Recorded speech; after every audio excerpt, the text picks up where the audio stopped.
All right. Hello and welcome to the Civic Crisis Podcast. My name is Sky.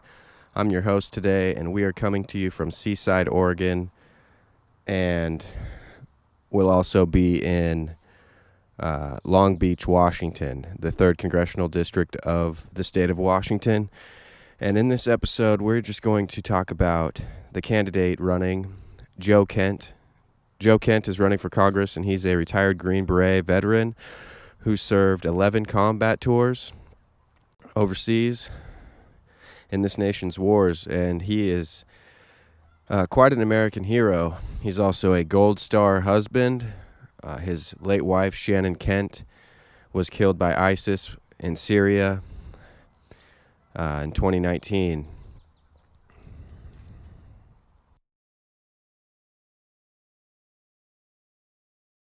Find more information about Joe Kent for Congress at joekentforcongress.com. Today I just wanted to cover a debate they had on the Lars Larson show out of the Northwest. I think it's out of Portland. The Lars Larson show held the debate between the Democrat running, I think his name is Brent Eldridge, and Joe Kent participated, who is running on an America First platform and who is endorsed by Donald Trump. Now, the other two candidates, Jamie Herrera Butler, the incumbent, and Heidi St. John, were also invited but did not show, declined to attend the debate. We will cover a future debate if that happens, and we'll post that. We'll make a podcast about that and cover that as well. In this podcast, we will include clips from that debate, sound clips, and I will also include the post-debate talk, where I had the opportunity to be on the Lars Larson show as well for a quick post-debate talk. Now, some of the issues they covered in the debate were gas prices, and Joe Kent's message was to unleash the American energy economy and deregulate to enable America to produce its own energy, and so that way we can become energy independent once again. That would, of course, bring the gas prices down, and also therefore bringing down the cost of all goods, because transportation of all goods became more expensive, so all goods became more expensive. I think this was all part of the inflation question. How do you tackle inflation? How do you tackle high gas prices? Well, Joe Kent had that positive America First message to solve that problem, while the Democrat blamed oil companies for price gouging. He didn't provide any evidence for that, so that was a pretty obvious debate question right there, where you know where you're gonna fall on which side. With a Democrat who is basically in denial and wants to shift the blame and not hold the Biden administration accountable, how they shut down the Keystone XL pipeline and basically had an all-out assault currently going on against American energy, while in the meantime we buy it from the OPEC cartels and Canada, Venezuela. Biden would rather buy oil from Iran than allow Americans to produce their own oil. So that's the Democrats' position, and of course they were unable to connect the dots of how that relates to high gas prices today. Meanwhile, on the GOP side with Joe Kent, he was saying we need to put our energy workers back to work, allow them to work, deregulate, and also continue with the exploratory drilling such as in Anwar. You know, I have been all over Alaska, and I love the state. I love the environment.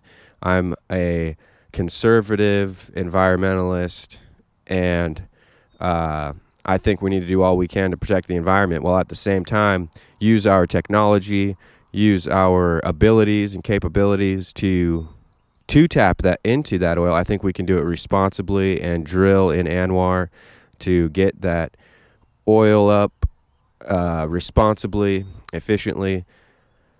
I remember hearing Donald Trump talk about this and saying that the potential there is bigger than Saudi Arabia. So the U.S. is a energy powerhouse. We are just not. We are not being allowed to work. Our energy workers are not being allowed to work right now. That's why we see $5 gas prices, $6. I predict in the next 2 months we're going to have $7 gas prices, more widespread. Even though you can find that currently right now in cities such as Los Angeles, California towns. So yeah, that was one of the debate questions: energy, gas prices. Another debate question was the border crisis. I think Joe Kent went on to talk about how there's a estimated by CBP, that's Customs Border Patrol, over 3 million illegal migrants crossing over the border last year. And much of these illegal immigrants actually broke the laws to get here and don't have a valid asylum claim. Now, Lars Larson on his show went in to say that about 85 to 90% of them don't show up to their court cases if they are given a court case, because much of them are gotaways. But the ones who are given court cases, about 90% don't show up. And then of those 10% that do show up, only about 5% actually have a valid claim. So 95%, the judges decline their asylum case because they do not meet the criteria. But that's the technical aspects of that. Frankly, our immigration system is broken. We have a essentially infinite number of cases and not enough judges to hear the cases in the asylum cases. Now, we'll be right back in just a moment, and we'll cover some of the other aspects of the border crisis going on, because the illegal, illicit activity, cartel activity, and drugs is a huge problem. All right, thanks for joining the Civic Crisis. This is Sky. We'll be right back.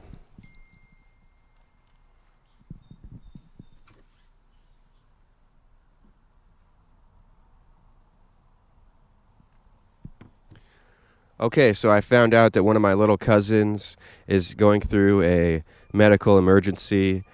So I'm going to say a quick prayer for her right now.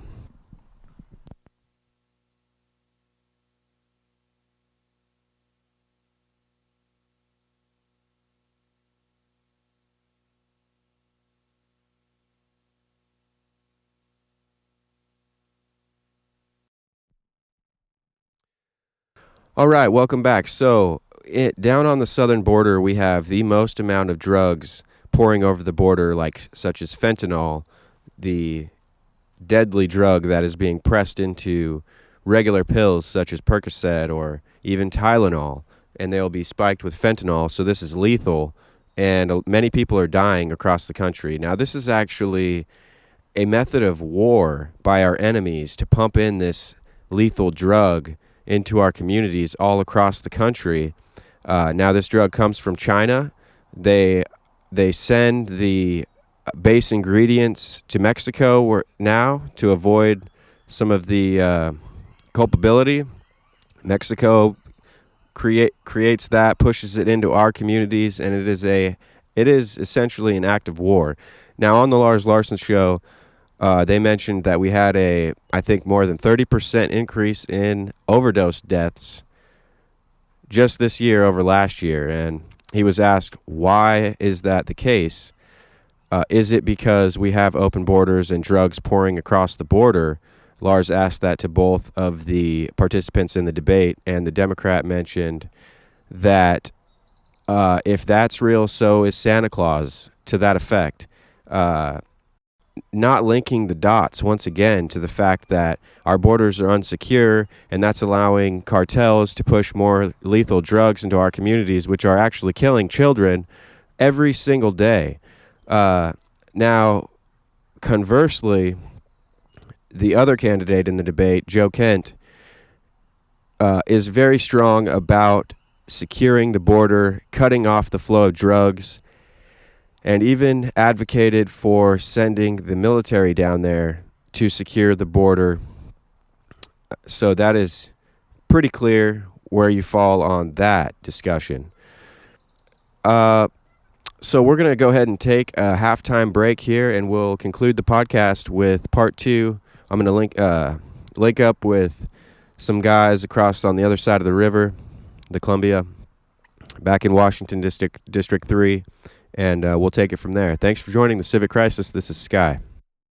Now, I had originally planned to have 2 of the Republicans running to replace Jamie Herrera Butler as the Rhino Republican in the 3rd Congressional District. But one of the 2, Heidi St. John, declined the invitation.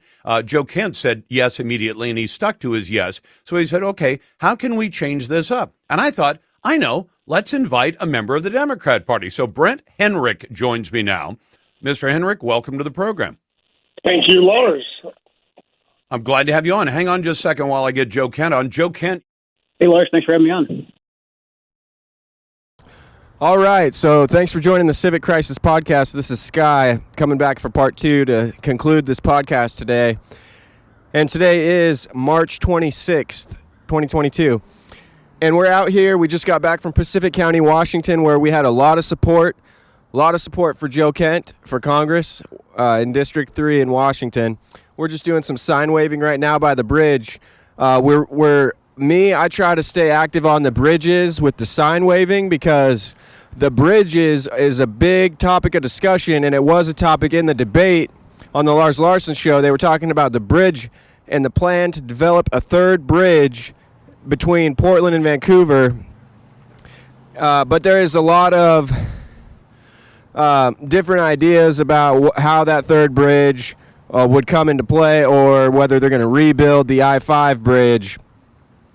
And there's a lot of wild plans there to add a MAX train light rail, a lot of technology, potential for a lot of fraud, a lot of wasteful spending we can't afford.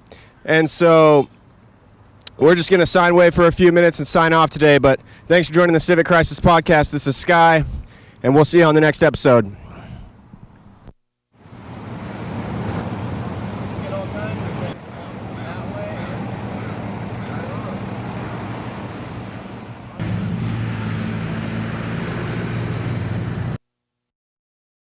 All right, one last point on the bridges question in the debate.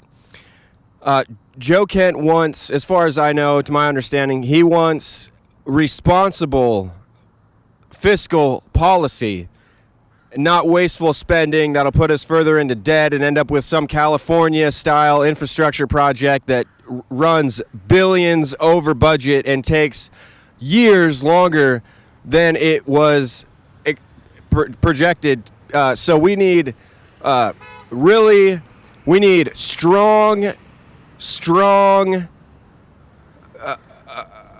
contractors, strong people managing, project managers. We need strong accounting and accountability in these infrastructure projects. And we don't think that the Democrat running is going to hold accountability for those infrastructure projects. In fact, it'll just give them free rein to spend extra billions of dollars and probably line their pockets with taxpayer money. So, again, we're signing off. Thanks for joining the Civic Crisis, and this is Sky. Welcome back to the Lars Larson Show. It's a pleasure to be with you, and we're having a little bit of a debate today. I'm going to let the Democrat Party member go first. So, Brent, would you mind telling my audience, you're running for the 3rd Congressional District. It's currently held by a Rhino Republican. If you get elected by the voters in November, what are you going to do as a member of Congress for the people of that district and for the people of this country? Well, I just want to thank you for having me on again, Lars. It's nice to talk to you again, Joe. My name is Brent Henrich. I'm running for Congress in Washington's 3rd Congressional District to unseat Jamie Herrera Butler. A husband, father, and son. I'm running to not only ensure a better future for my children, but the children of everybody in Washington's 3rd. It's a district I've been proud to call home for the past 2 decades, and for far too long, our vast district has lacked proper representation in the halls of Congress. We need a representative who's shown that we have a representative that's shown she does not actually care about the people here, which is totally unacceptable.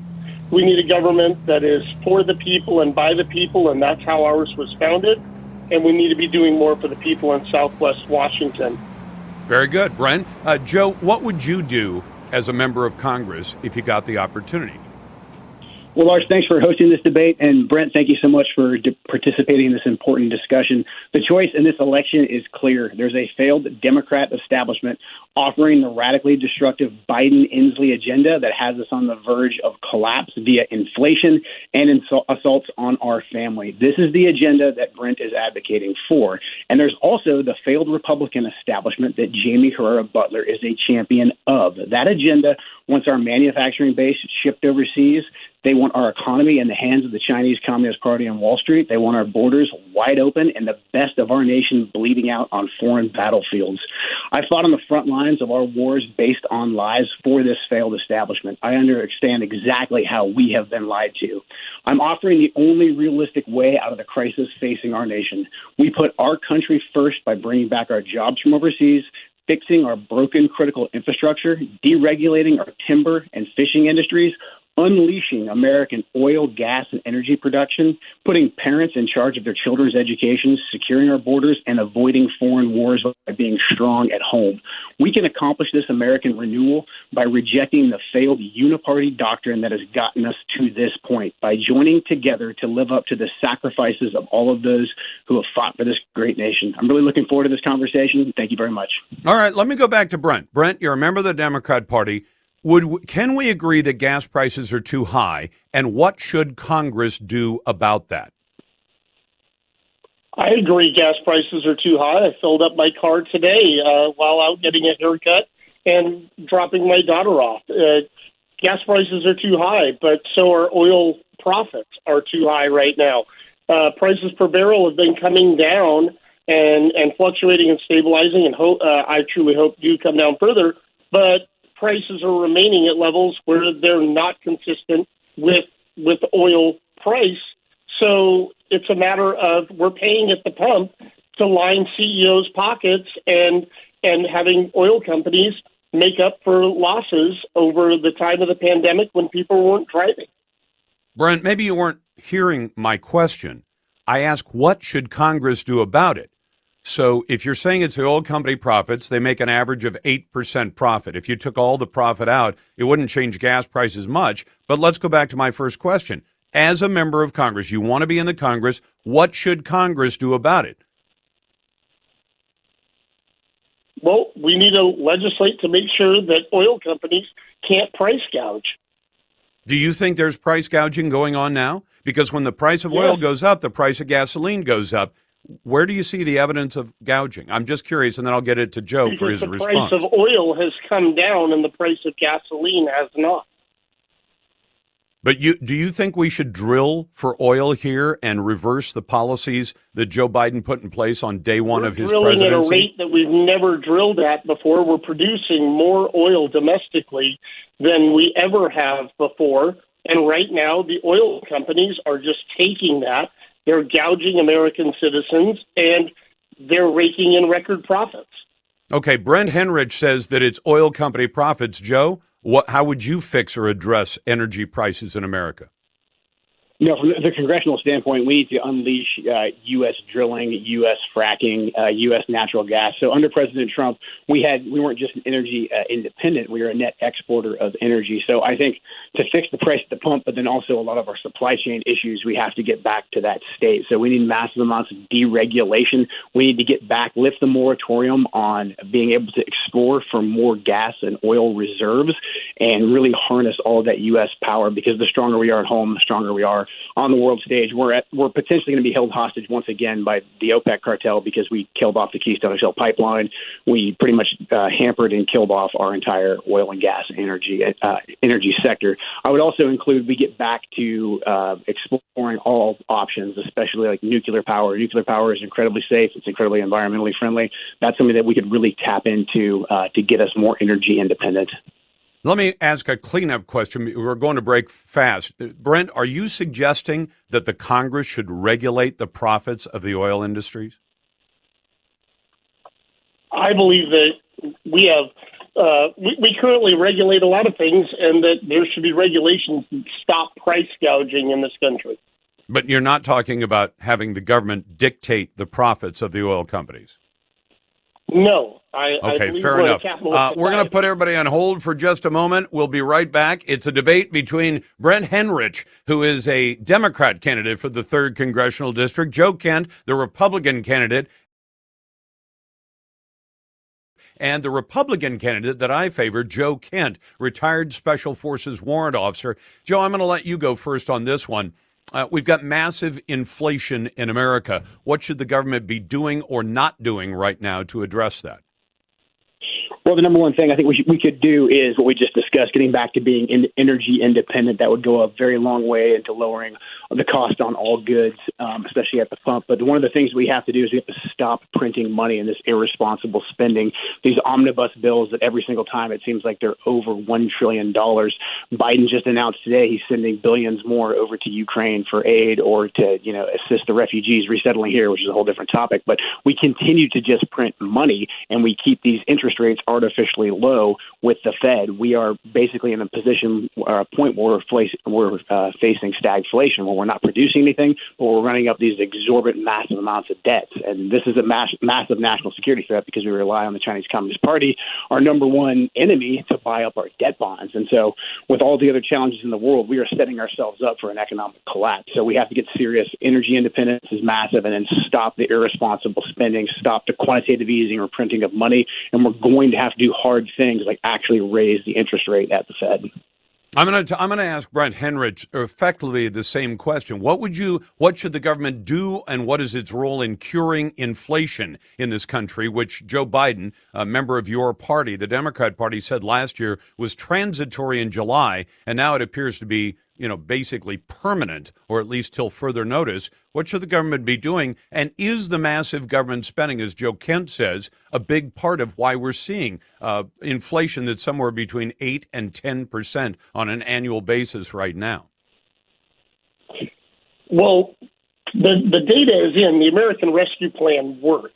And so trying to say that the spending is causing the inflation, I disagree with. We're experiencing record job growth. And we're also seeing global inflation from the current issues of our, why can I not think of the word? And now I sound... Energy? Global supply chain issues are creating price increases. We're seeing year-over-year price increases. We do not know what the permanent inflation rate will be.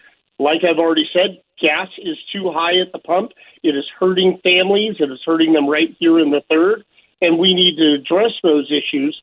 But just saying that we're no longer going to invest in our people or be a player at the world stage is not going to fix inflation. It'll make it worse. Well, Brent, I'm curious about this. We're not going to invest in our people is the way you see it. So when the government shoveled out trillions of dollars in stimulus payments and prepaid child care tax credits and all that, that's an investment? How is that an investment? Because all it is just money that was borrowed by the federal government and shoveled out into the economy. You're not saying that shoveling out all those trillions of dollars over the last 2 years has helped to create the inflation we're seeing now? The child tax credit was proven to reduce childhood poverty, which was exactly what it was designed to do. The $3,000 per child truly helped. And now by removing it, we're putting people back into poverty. We're putting people back onto social programs. It worked. Well, Brent, I'm curious. You mentioned we have record job growth. We have 11.3 million open jobs that people don't want to take because the government is paying them not to take the jobs. How does that help? That's factually inaccurate. We don't have 11 million open jobs. That's what Joe Biden's Bureau of Labor Statistics says. We are not paying people to not take jobs. That is not anymore a thing. That may have been a thing mid in 2020, early in 2021. That is not a thing that's still happening. There is no expanded federal money going to it. All of those programs, people that were put onto unemployment ran their unemployment and continued on until it ended. They're not getting paid to sit at home. Are we today paying workers more than we've ever paid them before because wages have gone up dramatically in the last 12 months? I believe that is true, yes. That is, okay, now if you get the job in Congress, will you vote for more federal payments of whatever kind, whether you call it stimulus, whether you call it tax credits or whatever? Will you vote for more stimulus of the kind we saw and of the kind that Joe Biden is asking for right now? I would absolutely support the enhanced child tax credits that were in function and were helping people stay out of poverty. I believe those were good things, and I would absolutely support continuing. Before I go back to Joe, wouldn't the best way out of poverty be to go out and take one of the many jobs that are available and put the people who are not working to work again? If those people had the skills to be able to do those jobs through better education, which I suggest that we provide, from early childhood education, trade school allowances, and community college, so they could fill those jobs, then absolutely that would be wonderful. Let me go back to Joe Kent for his response to that. Yeah, I mean, really, we have to get back to being energy independent to lower the cost of all goods. I think another key thing is cutting off all the COVID relief. The COVID relief was still baked into this last $1.5 trillion omnibus bill. It might not be in effect to the extent that it was just a year ago, but it's there so that they can turn it back on if they want to use COVID policies once more. I think immigration is huge, too. We have to seal off. Oh, I'm going to get to that. But that's an assault really on the working class, and that's an assault, too, on the middle class, those that are striving for a better job. We've allowed millions of people into this economy right now that are potentially taking away jobs from Americans, undercutting their wages. So we can have people say they want a $15 minimum wage, a $25 minimum wage, and it won't matter because corporate America, they're not going to pay those wages. They're just going to hire illegal immigrants. So we need to tighten up the labor market in favor of the American worker, cut off a lot of the stimulus just to be fiscally responsible, and also to give people an incentive to go back to work. Let me go back to Brent. Brent Henrich is the Democrat running for the 3rd Congressional District. And I'm glad to have a Democrat on the program. It doesn't happen all that often. Brent, on Ukraine, the president said today he wants to welcome, for starters, 100,000 refugees. Should we do that? If so, why? And how is that good for America? Well, yes, I do believe that we should welcome the 100,000 refugees and quite possibly many more. The refugees, all the statements that I've seen so far, this is short-term refugee status that they're seeking. This is women and children. This is families that want to get back to their husbands, sons, and fathers that are still in Ukraine. These people need refuge now in order to remain safe, and they want to go back to their homes. So I do not see the problem in America stepping up as a global leader that we are and showing these people compassion and giving them some place to be in the in-between while Vladimir Putin continues his all-out illegal assault on a sovereign Democrat country. Quickly, in 30 seconds, Joe, if we bring these refugees here and they go from a poor country like Ukraine to a rich country like America, do you think they're going home? That's exactly it. Nobody ever leaves America. So, no, we shouldn't be taking in any of these refugees. They can stay there in the region. Poland should be committed. We can support the Polish government and them welcoming in those refugees temporarily. But we should not be taking in any refugees, period. Joe Kent is running for the 3rd Congressional District, and so is Brent Henrich. It's a debate today, and you're listening to The Lars Larson Show.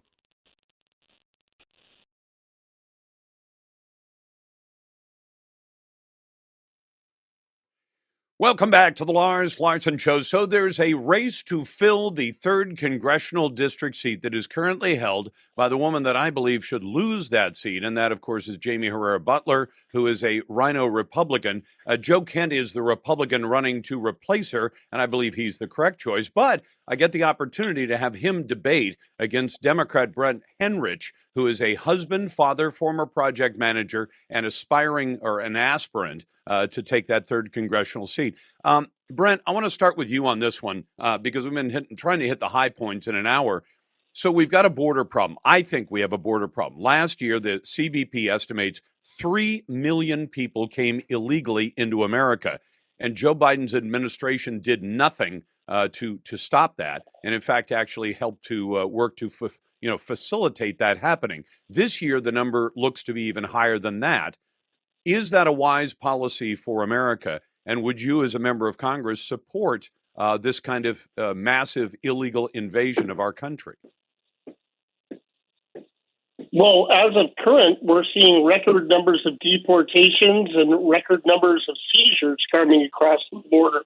So which is it? Is it that we have this massive amount or that are projected, or is it the massive amount that the current administration is actually apprehending, deporting, the drug seizures that are happening that are never hitting our streets? Well, Brent, hold on. They're not deporting. Deportations have dropped off. And the total number estimated to have come into the country, encountered CBP, or been seen by the CBP, and then released into the interior of the United States was 3 million last year. That's not projected. I'm asking you, is it smart to have a country where we can be invaded by 3 million people a year? This year's numbers are already tracking well ahead of last year's numbers. So this year, the number could be 4 million or more. Is that a smart policy for America? The people that you just said had been released by CBP into America, had been released with a court date to go through our immigration courts where they have sought asylum in this country, and that is legal. And up to 90% of them don't show up for their court date because they go into sanctuary cities and they just never show up, and they're never brought to justice because they don't have to. Because ICE has already been told by the Biden administration, we don't want you enforcing those laws. Do you really honestly believe that those 3 million people are all going to show up for their court date, and when the 95% that are routinely denied asylum because they don't meet the criteria under the law, that they're all going to simply leave on their own? I don't believe your numbers where you're saying 90 and 95% aren't going to show up. I do not believe that is an 85 to 90% don't show up for their court dates. That's a number from CBP. And of those who show up and ask for asylum status, the judge looks at their case and says, you don't meet the legal criteria under the laws Congress passed. You can't stay. You think we're going to get 3 million people from last year back out of the country? We're aware that of the 3 million that came last year, a lot of them already did leave, and of the numbers you're projecting now are some of those same people coming back to do labor here in farms seasonally that has been happening for decades.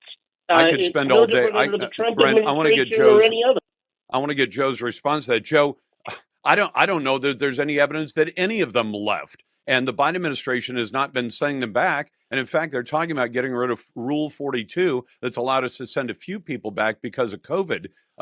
Would you like to respond either to my question that I asked or to Brent Henrich's comments? Yeah, I mean, we have a crisis, not just on our southern border, but immigration in general.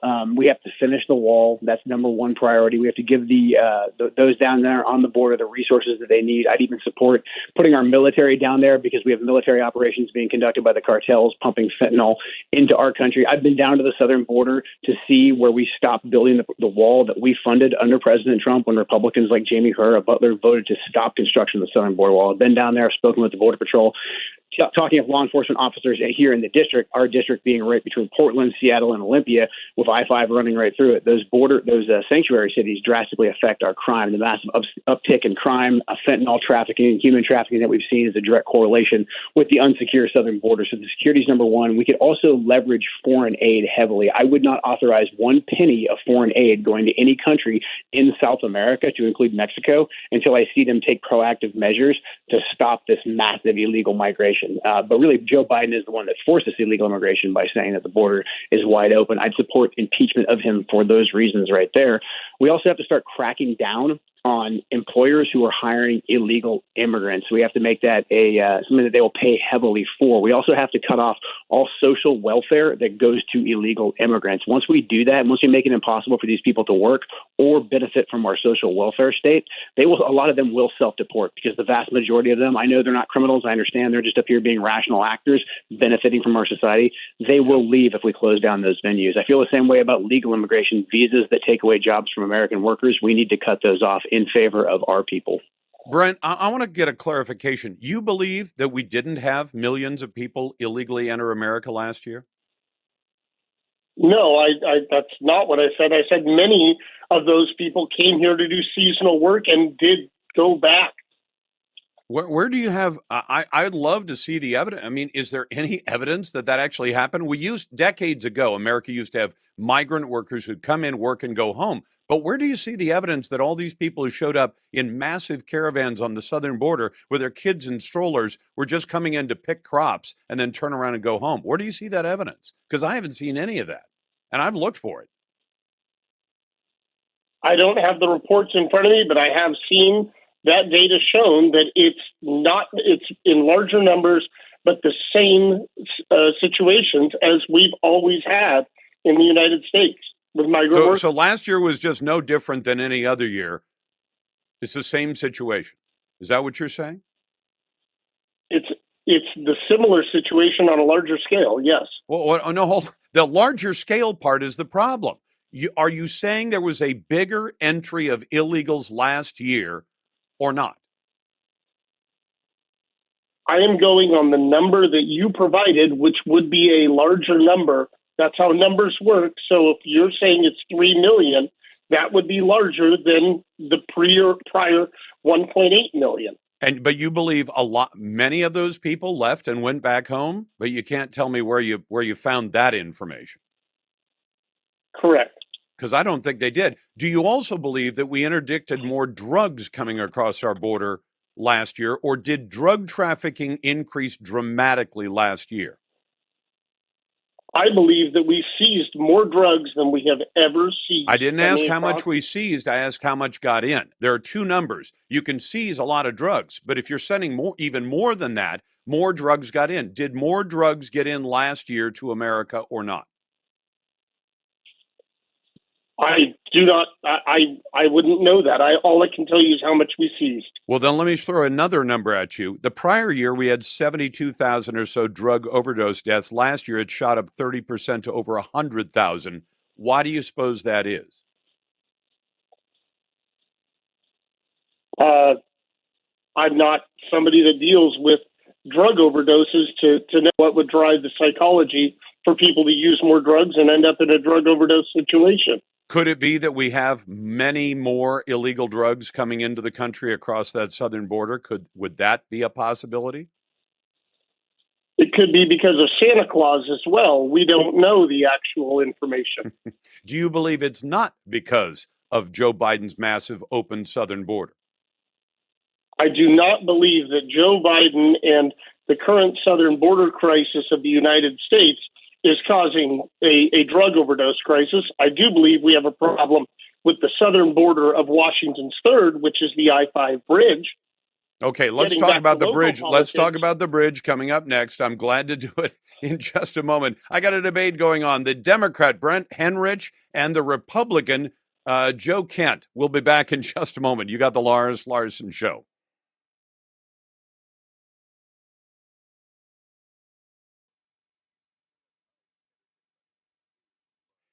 Welcome back to the Lars Larson Show. I've got the Democrat Brent Henrich with us and the Republican Joe Kent, both of them seeking to replace Jamie Herrera Butler. And by the way, the Congresswoman her staff keeps saying she will come back on at some point before the November election. I don't hold out much hope that she's going to hold on to her seat. I think she's very unpopular. Let me start with Brent. Brent, you mentioned the I-5 bridge, which is a critical link between Oregon and Washington and on Interstate 5.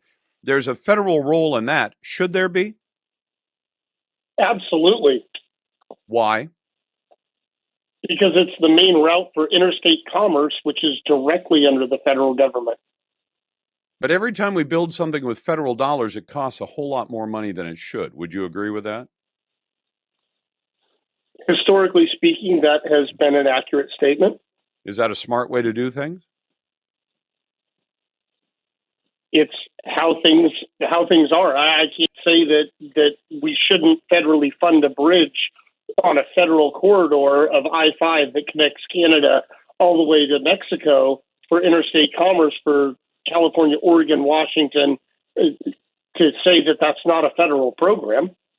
Okay, let me ask Joe Kent about that. I have a whole different point of view, but that's okay. Joe, what's your take on this? Because it drives me nuts when we send a bunch of money off from Oregon and Washington, federal taxes to Washington, D.C. They carve out their VIG and then send a fraction of it back and say, we're going to give you your own money back to build the things you need.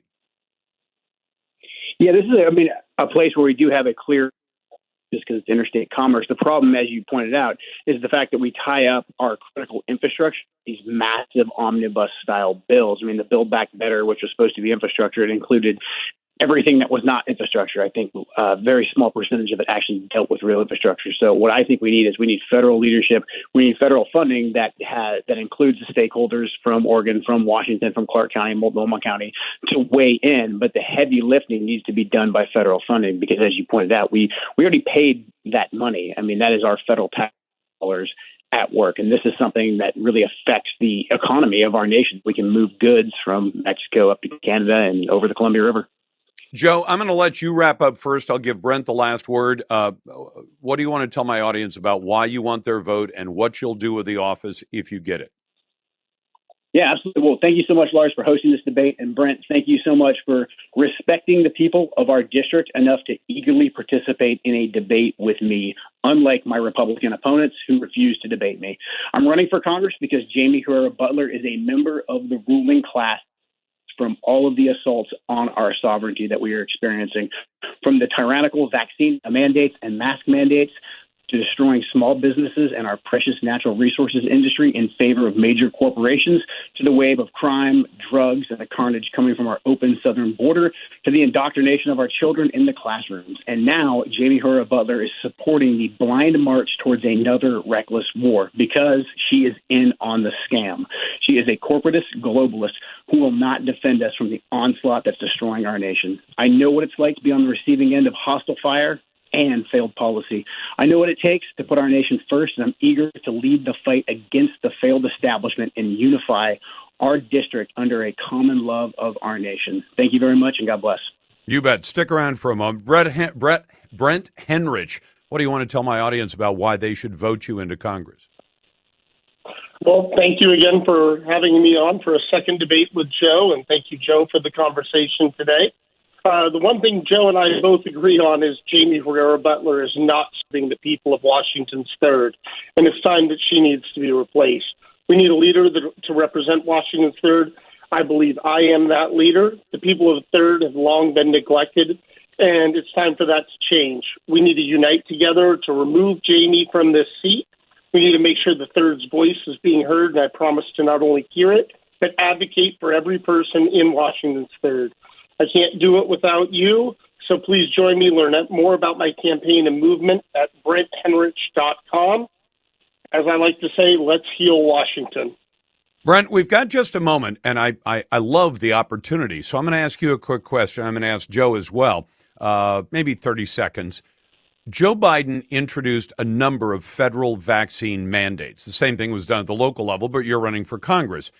Do you think it was ever appropriate for the federal government to impose vaccine mandates, and why? Yes, I do believe that vaccine mandates are acceptable. The Supreme Court has upheld that multiple times, and especially for the military, for force readiness issues. Service members need to, be ready to deploy and not have the air hanging over them that sickness is going to possibly impact America's military strength. All right, Joe, what would you say to vaccine mandates from the federal level? And by the way, to correct Brent a bit, most of the vaccine mandates imposed by Joe Biden were thrown out by the courts. One survived. Were they ever appropriate? I would say they were never appropriate, and we will never tolerate them again. And any Republican who didn't stand in the breach and defend us from the vaccine mandates and voted for things like the vaccine tracking database, like Jamie Herrera Butler did, needs to be cast out because they cannot defend us any longer. They are completely and totally unconstitutional and just immoral. The government will bring back COVID. They will bring back these mandates. They have the budget for it. They've seen that it can be effective. So people need to not forget what was done to us and who did not defend us. So never again to vaccine mandates. Let me go first to a naysayer, since we always put naysayers first. Hey, Richard, what do you and I disagree about today? Yeah, how you doing, Mr. Lars? I'm a naysayer on the, and in fact, I want to thank you for letting me debate Sure. on being a naysayer. I was Glad on to your do show once. I was on your show once before on the young age of trucking, and I was a pro for you and stood behind. Okay, but we're burning a lot of daylight, Richard. What do we disagree about today? My issue is the fact that it seems to be that you're a water boy for Joe Kent. Due to the fact that Water boy? I listen to your show quite regularly, and you had Heidi St. John on a while back, and you were trying to set up a debate. She was invited. She declined. Yep. No, she did not decline. Actually, she did. I asked her on the air, will you come on and do the debate we've offered? And she said no. She gave you what she was going to do, and you said, hold on. Richard, you have to understand this. If I invite you to my house for a barbecue and you say, I'll come under the following conditions, I'm not offering, if the invitation is, this is the invitation, and I said, will you take it under those circumstances? And No. it was simply going to be the same. Yes, as a matter of fact, it is. And then what Heidi St. John's campaign did was she went out and sent out nasty emails and badmouthed the show because we'd issued an invitation to both candidates under the same criteria. They've each received the same amount of time on the air, and she declined. That's her privilege to do. I'm okay with that. Let me go to Sky. Sky, welcome to the Radio Northwest Network. What's on your mind? Sir, thank you. Look, I just want to say that Joe Kent is the most honest, hardworking, admirable, patriotic, warm, welcoming, kind person I've met in this race. I really supported 100%. And I just listened to your previous caller, and I guarantee you, Lars, Heidi didn't come on because every time she speaks, basically she embarrasses herself. But honestly, I have met such a patient, hardworking, loyal man as Joe Kent. We need Joe Kent for Congress. Well, thank you, Sky. Listen, we made the invitation intending to get both candidates on. We said to Jamie Herrera Butler, you can come on as well. And Heidi had declined. She just said, no, I'm not going to do it unless you make the debate what she wanted it to be. And I said, that's not the invitation. When you get invited, you can say yes, you can say no, but you don't get to redesign the event. Back in just a moment, let me tell you about that lawsuit that just got filed today against Hillary Clinton and the Democrat power struggle.